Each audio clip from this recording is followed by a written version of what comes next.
حضرت سیدنا ابو ہریرہ رضی اللہ تعالیٰ سے روایت ہے کہ نبی کریم صلی اللہ علیہ وسلم نے فرمایا بتاؤ اے صحابیو تمہارے گھر کے سامنے ایک نہر ہو یا دریا ہو وہ بہ رہی ہو اگر تم اس دریا سے دن میں 5 مرتبہ غسل کرو تو بتاؤ تمہارے جسم کے اوپر کوئی غلاظت کوئی میل وغیرہ رہے گی یا نہیں رہے گی؟ تو صحابہ نے عرض کی یا رسول اللہ نہیں جب 5 مرتبہ ہم نے وضو کر لیا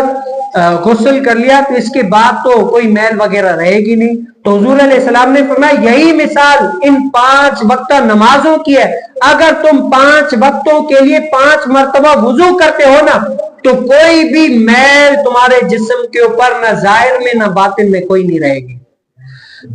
اور حضور علیہ السلام نے فرمایا جب ہم کیا کرتے ہیں جیسے وضو کرتے ہیں نا، حضور علیہ السلام نے فرمایا قیامت والے دن جو اعضاء نمازی وضو کے لیے دھوتا ہے نا اس کے قیامت والے دن اعضاء وہ 14ویں کے چاند کی طرح ایسے چمک رہے ہوں گے، لوگ حیران ہوں گے کہ یہ کون سا ایسا بندہ ہے جس کی اتنی بصارت ہے، اتنی